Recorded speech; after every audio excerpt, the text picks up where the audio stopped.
कुठेतरी कमी पडतं या सगळ्या याच्यात? काय आहे की शेतकऱ्यांची मताची पेटी नाही आणि खाणाऱ्यांची मताची पेटी आहे. खाणाऱ्यांना वाटतं आम्हाने धर्मादाय आयुक्त कार्यालयच आहे शेतकरी म्हणजे त्यानं नुसतं जेवतच वाढलं पाहिजे, फुकटच जेवायला वाढलं पाहिजे म्हणून झुणका भाकरी सारख्या योजना येतात फुकट खायच्या. आम्ही म्हणतो ज्याला काम जमत नाही खायला येत नाही त्याच्यासाठी लंगर उघडूया, त्यांना आम्ही खायला घालतो पण शेतकऱ्याच्या शेतमालाला भाव मिळून दे.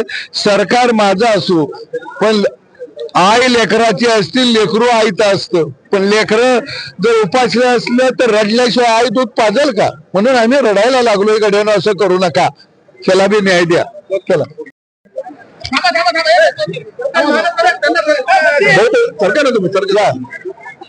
नाशिक चला घ्या.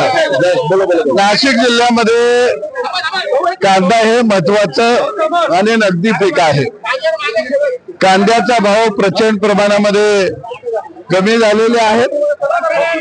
मी राज्य सरकारला विनंती करेन की कांदा उत्पादक शेतकऱ्याला आता अनुदान देणं अत्यंत गरजेचं आहे, दिलासा देणं अत्यंत गरजेचं आहे आणि कांद्याच्या प्रश्नावरती दीर्घकालीन आता उपाययोजना करण्याची गरज निर्माण झालेली आहे.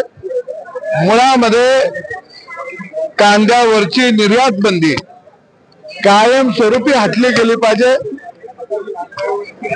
सातत्यानं आपण भाव वाढले की लगेच निर्यात बंदी करतो, त्यामुळे बाजारपेठेमधली जागतिक बाजारपेठेमधली विश्वासार्हता आपली कमी होती. चीन आणि पाकिस्तान सारखे देश व्हिएतनाम पर्यंत किंवा वेगवेगळ्या फिलिपिन्स देशापर्यंत पोहोचलेले आहेत कांदा घेऊन. आज बांगलादेश आपला कांदा घेत नाही. का घेत नाही तर आपल्याला इतर कांद्याचे भाव वाढले की आपण लगेच निर्यात बंदी घालतो. त्यामुळं जागतिक बाजारपेठेमध्ये भारताचा कांदा याची विश्वासार्हता त्या ठिकाणी टिकून राहिली नसल्यामुळं आज अनेक देश आपल्या बरोबर करार करायला तयार नाहीयेत आणि म्हणून आजच्या परिस्थितीमध्ये केंद्रानं कांदा निर्यातीला अनुदान द्यावं, कांद्याच्या वाहतुकीला अनुदान द्यावं आणि भविष्यामध्ये कधीही निर्यात शुल्क निर्यात बंदी लावणार नाही असं धोरण जाहीर करावं. आणि मी सरकारला आपल्या माध्यमातून विनंती करतो, कशासाठी कांद्यावर निर्यात बंदी लावता? 60 रुपये किलो झाला, 80 रुपये किलो झाला, अरे होऊन दे की तो 80 होऊन दे, 200 होऊन दे, 300 होऊन दे, खाऊ नका ना कांदा. ज्याला कांदा महाग वाटतो त्यानं आमच्या वावरात येऊन बसावं, कांदा लावी, कांदा खाईत बसावं, पाठी सकट खावावं. आम्ही काही त्याला नको म्हणतोय, परंतु कांदा महागला म्हणून निर्यात बंदी. लोकांना सांगा कांदा महाग झालाय, खाऊ नका, बटाटो टमाटो खायला सुरू करा. काय बिघाडतंय का? आणि कांदा नाही खाल्ला म्हणून कोण काय टाचा खोडून मेलाय? आणि त्यामुळं मला वाटतं की शेतकऱ्याला 2 पैसे मिळत असतील तर मिळून देते. कांदा जास्त निर्यात झाला तर परकीय चलन मिळेल, परकीय चलन मिळालं तर इथं उद्योगधंदा वाढेल. आणि म्हणून कांदा हे महत्वाचं खायचा घटक आहे ही भावना पहिल्यांदा लोकांच्या मनातनं सरकारनं काढून टाकली पाहिजे, सरकारनं बी काढली पाहिजे. नाही पण साहेब, लोकांचे नागरिकांचे प्रश्न सभागृहात मांडणारा कोणीच उरला नाही. मला वाटतं की सगळे वाईट आहेत हे म्हणणं ठीक आहे, पण आपण चांगले तिथं काय येत नाही याचं सुद्धा थोडस आत्मपरीक्षण प्रत्येकानं करावं. नाही भेटा तुम्ही वेळ पुन्हा आम्हाला मंत्रिमंडळात दिसतील. अरे शेतकऱ्याची जी परिस्थिती आहे ती बी आमची तशीच आमची परिस्थिती आहे. देवा भावना आम्हाला आपलं आमदार केलं, आम्ही त्या शेतकऱ्याच्या बांधावरचा प्रश्न मंत्रालयाच्या बांधावर मांडायची संधी मला देवा भावना दिली. मंत्रिमंडळाला इथं गडी रोज सकाळी शर्यतीला उतरवत तसं परत सुटली ती, आणि आम्ही कुठं जाऊ वर विचारू धरून आम्ही आई तिथं बांधावर योग्य आहे. तुम्ही आता भाषणात म्हटले ना की आमची चाल ढकल गाडी आहे, गोपीचंद पडळकर 30-35 वर्ष आता काही हालत नाही. ते मी म्हटलं की बाबा एका चांगल्या मतदारसंघाने निवडला, मतदारसंघामध्ये ते 40,000 निवडून आले आणि तिथल्या जनतेचे काम ते मोठ्या ताकदीने करत आहात. निश्चितपणाने 20-25 वर्ष त्यांना काही प्रॉब्लेम येणार नाही. आम्ही मागच्या दारानं आलोय, ते आता पुढच्या दारानं आले. परंतु चळवळीमध्ये येणारा कार्यकर्ता हा निवडणुका लढवण्यासाठी येत नसतो, मतदारसंघ बांधण्यासाठी येत नसतो, तर त्या समाजाचे प्रश्न सोडवण्यासाठी येत असतो. राज्यभर भटकावं लागतं. निवडणुका जिंकायचं म्हणलं की मतदारसंघामध्ये बसून राहावं लागतं. राज्याच्या राजकारणात मंत्रिमंडळात विस्तार मध्ये आपल्याला स्थान मिळावं अशी काही मागणी केली आहे? नाही, मला वाटतं की विस्तार करण्याचा पूर्ण अधिकार हा मुख्यमंत्री आणि 2 उपमुख्यमंत्र्यांनी. आता कुणाला घ्यावं कुणाला घेऊ नये हे मी सांगणं, मित्रपक्ष म्हणून मी कशाला सांगू ह्याला घ्या त्याला घ्या. मी म्हणाल मला घ्या का दुसऱ्याची नावं सांगत कशाला बसू. त्यामुळे कुणाला घ्या आणि कुणाला घेऊ नका हे सांगण्या एवढा काही मी फार मोठा व्यक्ती आहे असं मला वाटतं. मागच्या दाराने द्यावं, भाऊला सांगाल की मला मंत्रिपद द्यावं? असं नाही. आम्ही इथं आलो तो आणि मी खरं सांगतो स्पष्ट भूमिका, शेतकऱ्याचे प्रश्न मांडायसाठी सभागृहामध्ये आलो आणि मी मगाशी उल्लेख केला की देवाभाऊ सारखा एक कणखर व्यक्तिमत्व या राजकारणातला एक हिरा या महाराष्ट्राला आज मुख्यमंत्री म्हणून लाभला आणि त्या हिऱ्याचं रक्षण करणं, त्याचा ढाल बनून राहणं, भले त्याच्यासाठी आम्हाला शहीद व्हावं लागलं तरी चालेल, परंतु हा हिरा या महाराष्ट्राच्या विकासाला धावत राहिला पाहिजे हे ब्रीद घेऊन खऱ्या अर्थानं आज आम्ही राजकारणामध्ये काम करत आहोत. साहेब, शेवटचा प्रश्न. माजी आमदार अनिल गोटे यांनी एक विधान केलं आहे, सर्वच आमदार चोर आहे. आणि पक्षप्रमुख उद्धव ठाकरे असा उल्लेख केला. प्रमुख असा उल्लेख केला आहे, त्यांनी दिला आणि शुभेच्छा देखील दिल्या. मला असं आहे की राजकारणामध्ये कुणी एकत्रित यावं वेगळं राहावं हा त्याचा त्याचा प्रश्न. पण मी मात्र एवढं म्हणेन की आपल्या हक्कासाठी गावगाड्याने एकत्रित यावं.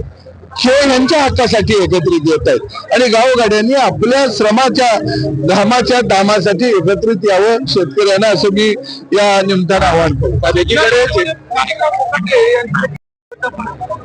त्याच्या राजीनाम्याची मागणी केली जाते. भेट घेणार आहे.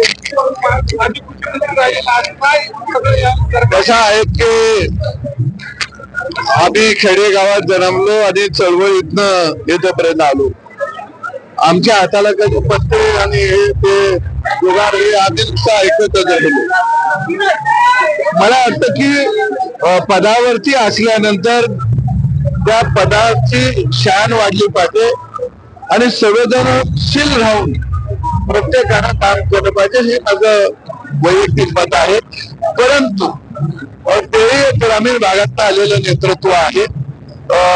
नेमकं आता त्यांच्या पक्षानं निर्णय करायचा आहे की काय करावं त्या बाबतीमध्ये, कारण मी त्या बाबतीमध्ये बोलणं योग्य आहे असं मला वाटतं. शेतकऱ्यांना भिकारी म्हणतात, त्यानंतर सरकारला भिकारी म्हणतात आणि आता पक्षप्रमुख उद्धव ठाकरे असा उल्लेख केला. प्रमुख असा उल्लेख केला आहे, त्यांनी दिला आणि शुभेच्छा देखील दिल्या. मला असं आहे की राजकारणामध्ये कुणी एकत्रित यावं वेगळं राहावं हा त्याचा त्याचा प्रश्न. पण मी मात्र एवढं म्हणेन की आपल्या हक्कासाठी गावगाड्याने एकत्रित यावं. हे यांच्या हक्कासाठी एकत्रित येत आहेत आणि गावगाड्यांनी आपल्या श्रमाच्या घामाच्या दामासाठी एकत्रित यावं शेतकऱ्यांना, असं मी या निमित्तानं आवाहन करतो. एकीकडे त्याच्या राजीनाम्याची मागणी केली जाते. भेट घेणार आहे. कसं आहे की आम्ही खेडेगावात जन्मलो आणि चळवळीतनं इथपर्यंत आलो. आमच्या हाताला कधी पत्ते आणि हे ते जुगार हे आम्ही नुसतं ऐकतच राहिलो. मला वाटतं की पदावरती असल्यानंतर त्या पदाची शान वाढली पाहिजे आणि संवेदनशील राहून प्रत्येकानं काम केलं पाहिजे, हे माझं वैयक्तिक मत आहे. परंतु ते ग्रामीण भागात आलेलं नेतृत्व आहे. नेमकं आता त्यांच्या पक्षानं निर्णय करायचा आहे की काय करावं त्या बाबतीमध्ये, कारण मी त्या बाबतीमध्ये बोलणं योग्य आहे असं मला वाटतं. शेतकऱ्यांना भिकारी म्हणतात, त्यानंतर सरकारला भिकारी म्हणतात आणि आता या अर्थाने आपण बोलू शकतो कारण मंत्र्यांमध्ये एक मित्रता नाही आहे. मला वाटतं की हसन मुश्रीफ हे संवेदनशील मंत्रिमंडळातले मंत्री आहेत. त्यांच्या आरोग्यामध्ये फार मोठं काम आहे. नेमकं ते कोणत्या उद्देशानं बोलले तो भेटल्यानंतर मी निश्चितपणाने त्यांना विचारेन आणि मी त्याची सुरुवात करेन. जे शेतकरी जे कर्ज आहे ते कर्ज रेटवर भरता अशा शेतकऱ्यांना 50,000पेक्षा 1,00,000 पाहिजे असं आश्वासन दिले. आणि त्यासाठी तिथं मुख्यमंत्री असतो तो निर्णय घेतला असतो असं मुश्रीफ असं म्हणतात. नाही, काय काही नियमित कर्ज फेडणाऱ्याला जे काही प्रोत्साहनपर अनुदान द्यायचा निर्णय होतो. हसन मुश्रीफ साहेबांच्या काळामध्ये उद्धव साहेबांनी कर्ज माफी दिली आणि प्रोत्साहनपर जे अनुदान नियमित कर्ज भरणाऱ्यांना द्यायचं होतं तर त्यावेळी मात्र त्यांना देता का आलं नाही हा प्रश्न त्यांनी स्वतःला विचारला तर बरोबर. तुम्ही आता उद्धव ठाकरे घेतला, राज ठाकरे आणि उद्धव ठाकरे असं त्यांनी म्हटलं वारंवार वक्तव्य करताय. आपल्याला असं वाटत नाही तुम्ही राज्य मी शेवटी तो राष्ट्रवादी पक्षाचा अंतर्गत प्रश्न आहे. त्याने काय निर्णय घ्यायचा त्या पक्षाच्या नेतृत्वानं तो खऱ्या अर्थानं निर्णय घ्यायचा. परंतु शेतकऱ्यांच्या बाबतीमध्ये बोलत असताना किंवा कोणत्याही समाज मनाविषयी बोलत असताना आपण पदावर असताना भान राखून भाष्य केलं पाहिजे. गावगाड्यामध्ये एक मन आहे, तोंड बरोबर तर डोंगर मार खातोय तशी अवस्था आता झालेली. आमदार म्हणून जाऊ द्या, लोकप्रतिनिधी म्हणून जाऊ द्या, शेतकरी म्हणून तुम्ही त्या सगळ्या प्रकरणाकडे करत असता. काय वाटतं? मला वाटतं की कृषी खातं हे फार मोठं खातं आहे. राज्यामधला 1.5 कोटी शेतकरी त्या खात्याच्या माध्यमातून शेतीवरती आज काम करत आहे किंवा त्या खात्या अंतर्गत येत आहे. आणि म्हणून मला वाटतं की कृषी खात्यातल्या मंत्र्यांनी खऱ्या अर्थानं शेता भातात राबणाऱ्या माणसाजवळ बसून त्याचे दुःख जाणून काम करावं. बऱ्याच वेळा मंत्री झालं की मातीचा त्यांचा संबंध फुटतोय आणि मग त्या धर्मामध्ये पाहुण्याच्या भरामध्ये ओघामध्ये वक्तव्य लोक करत राहतात. ही अशी वक्तव्य करण्यानं खऱ्या अर्थानं शेतकऱ्यांच्या मनामध्ये एक नैराशाही निर्माण होती आणि आपल्या प्रश्नावर काम करणारा शेतकरी मंत्री मिळाला नाही याचं दुःख येतं. तुम्हाला असं म्हणायचंय का, असं म्हणायचंय माणिकराव कोकाटे यांची देखील तशीच परिस्थिती झाली आहे? मी प्रत्येक जण काम करत आलेला असतो. माणिकराव कोकाटे इथेपर्यंत आले त्याचा अर्थ त्यांनी संघर्ष केलेला आहे. गेले अनेक वर्ष ते निवडणुका जिंकत आहेत, हारत आहेत. त्यामुळे मी त्यांचा संघर्ष कमी लेखणार नाही, कारण तिथल्या मतदाराने त्या मतदारसंघात त्यांच्यावरती विश्वास दाखवलेला आहे. त्यामुळे मला त्यांच्यावर गैरविश्वास दाखवण्याचा अधिकार नाही. परंतु पदावर असताना संवेदना जाग्या ठेवून काम करायला पाहिजे. एकनाथ खडसे आहेत त्यांच्या ताब्यातला पार्टीमध्ये पकडण्यात आलंय. काय वाटतं तुम्हाला, एका मोठ्या नेत्याच्या गावात हे सगळं प्रत्येकाकडं गांजा सापडणं? मला वाटतं की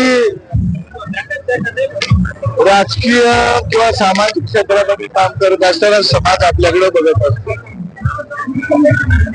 खडसे साहेब हे सुद्धा जुने जाणते भले मोठे नेते आहेत आणि मला वाटतं की प्रत्येकाने एक लक्ष्मण रेषा जीवनामध्ये आपल्या आखली पाहिजे ती आखावी असं माझं वैयक्तिक मत आहे. कारण हा महाराष्ट्र साधू संतांचा महाराष्ट्र आहे, हा महाराष्ट्र क्रांतिकारकांचा महाराष्ट्र आहे, हा महाराष्ट्र कष्टकऱ्यांचा आहे, लढाऊ माणसांचा आहे. या महाराष्ट्राला राजकारणातल्या आम्ही मंडळीनं चांगला संदेश दिला पुढे अपेक्षा.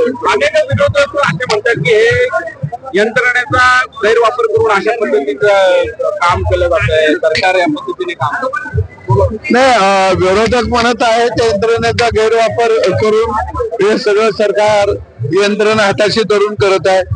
ते रोज काशीला जाऊन सगळे विरोधक आंघोळ करून येतात, सकाळी उठले की गोमूत्र अंगावर चुंफडून घेतात आणि उड्या अंगानं जाऊन परमेश्वरासमोर लोठांगण घालतात. अरे 50 वर्ष याच्यापेक्षा वाईट धंदा केला. अरे आमच्या पाठी सोलून निघाल्या, अनेक लोकांना आंदोलनात आलं तर तुम्ही कसं तुडवलं हे आम्ही बघितलंय. आंदोलन एका भागात, दुसऱ्या भागात तुम्ही गुन्हे टाकायचे त्याच कार्यकर्त्यावरती. म्हणून मला वाटतं या विरोधक जे आहेत हे सगळे जोकर आहेत आणि ह्या जोकरनी सरकारवर तर अजिबात बोलू नये. कारण तुम्ही पहिलं प्रचंड धिंगा नाच केलेला आहे, अजून तुमच्यावर वेळ आलेली नाही, ती आणली पाहिजे असं मला वाटतं. चळवळीतले नेते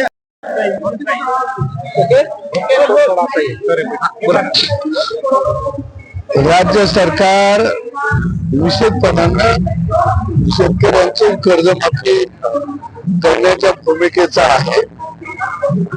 मुळामध्ये लाडकी बहीण योजना असेल, वेगवेगळ्या योजना, अगदी वारकऱ्यांच्या दिंडीपर्यंत अनुदान देण्याचा कार्यक्रम असेल, किंवा तळामध्ये पोलीस पाटलाचं मानधन असेल, असं वर्कर असेल, अंगणवाडी सेविका असेल, किंवा शेतकऱ्याला 7.5 पर्यंत वीज मोफत देण्याचा कार्यक्रम असेल.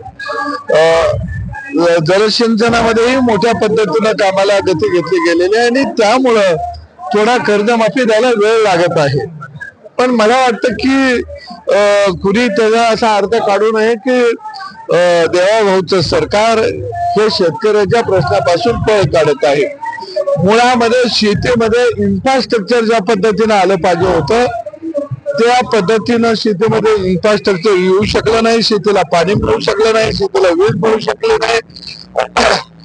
या सगळ्या व्यवस्थेपासून, सुविधापासून शेती व्यवसाय खऱ्या अर्थानं या महाराष्ट्रामध्ये गेल्या अनेक वर्ष लांब होता.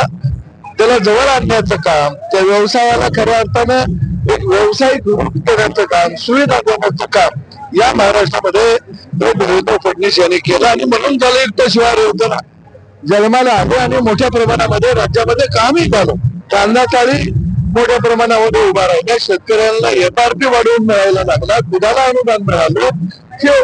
खऱ्या अर्थानं जे स्वतःला शेतकरी नेते म्हणून हे सरकार चालवत होते, शेतकऱ्यांचा जाणता राजा म्हणून हे राज्यकारभार या महाराष्ट्रामध्ये करत होते, त्यांना मागं टाकून 4 पावलं पुढं खऱ्या अर्थानं देवाभाऊ नावाचं व्यक्तिमत्व या ठिकाणी गेलं.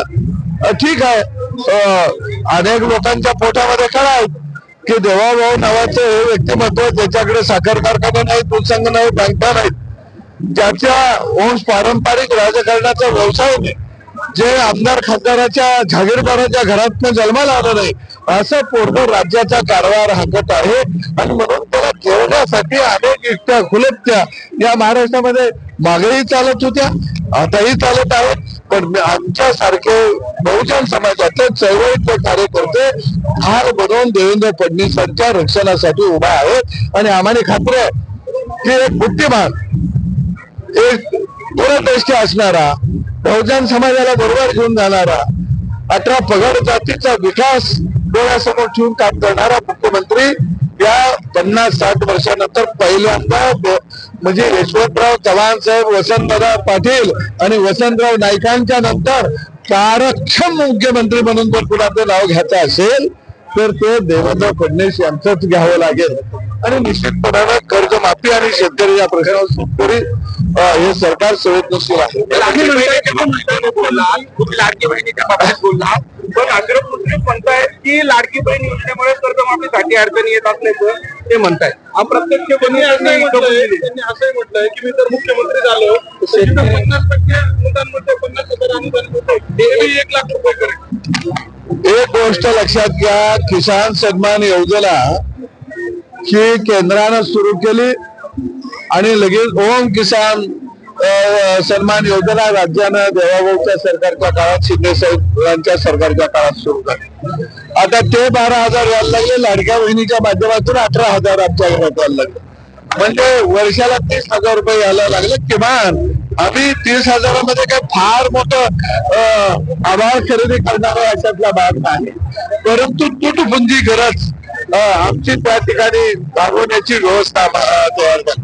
अरे शेतकऱ्याला 10,000 रुपयाच्या घरात आलं, गावगाड्याच्या घरात आलं, सामान्य माणसाच्या घरात आलं, ते लगेच बजेट कोलमडत नाही. मी जे कोण त्या याला म्हणत आहे त्यांना एकच उत्तर देईन की आता आपल्या देशानं किसान फंड निर्माण करावा अशी आमची मागणी आहे. शेतकऱ्याच्या नावानं स्वतंत्र फंड निर्माण करा आणि या फंडामध्ये कुणी पैसे जमा करायचे. ज्याला 50,000 ते 1 लाख पगार आहे त्यानं 5% फंडाला त्या रक्कम जमा करावी. ज्यांना 1 लाखाच्या वर पगार आहे त्याने 10% करावी. मग ते कर्मचारी शासकीय असतील निम शासकीय असतील आणि जे उद्योजक आहेत त्या उद्योजकांनी सुद्धा आपल्या नफ्यातले 10% ते किसान फंडाला जमा करावेत आणि ही रक्कम ज्यांचं निव्वळ पोट शेतीवरतीच आहे, शेती सोडून दुसरा पैसा घरात येत नाही, अशा शेतकऱ्याला महिन्याला 25,000 रुपये द्यावेत. का द्यावेत की बाबा आम्हाला 2 वेळचं तू खायला घालत आहे, तू शेतीत राहावा म्हणून तुला आम्ही 25,000 देत आहे. त्यामुळे लाडक्या बहिणीतो पण पैसे कमी करतो म्हणायला येईल, त्याला मला एवढंच सांगायचं की तुम्ही त्यावेळी त्या खुर्चीमध्ये नसाल. पण तुम्ही